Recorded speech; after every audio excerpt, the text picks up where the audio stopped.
All right, guys, today's technique tip is going to be on the burpee. Now, the burpee is something that is kind of a staple in a lot of programs. It's very effective for getting that heart rate up, and it's a really great full body movement. But a lot of times it's performed wrong and can cause some injuries and some pain. So what we're gonna do is rework the whole burpee and make sure that you're doing it as effective as possible without causing any issues or injuries. We're gonna start from the bottom up. Now, the bottom up is very similar to a push-up, so I'm gonna have Colby start on the floor. So when you normally do a burpee, the key points here are the chest touching the floor, the hips touching the floor, and the thigh. Now, when we do the burpee, we don't wanna do a push-up down. We wanna try and let our body kind of flop to the floor, but making sure all key points are touching. From this position, it's almost like a push-up, but I'm gonna do it slightly like a worm. What I mean by that is he's gonna just drive his chest off the floor, lifting his chest off the floor, then his hips, then his thighs. So from here, he's in a normal push-up. He's then going to jump his feet forward.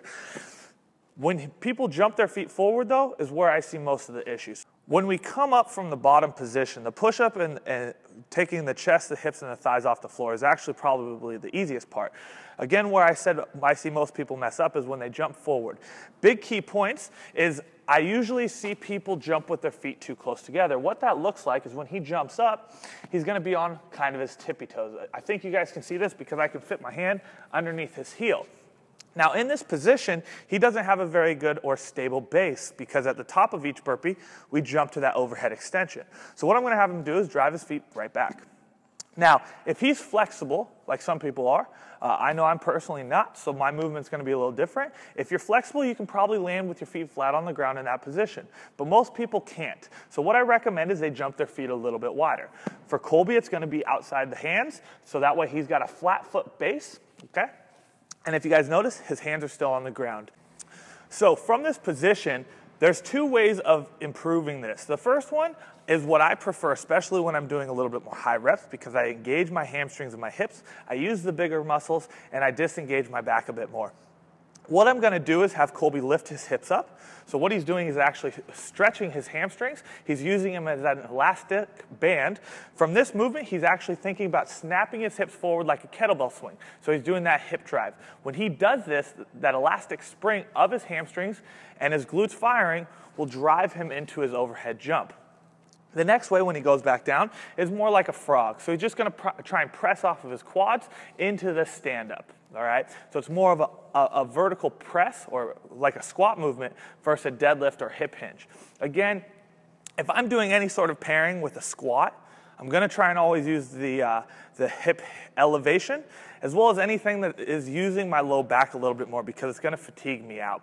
This will also use the bigger muscles and improve that posterior chain a lot more, okay?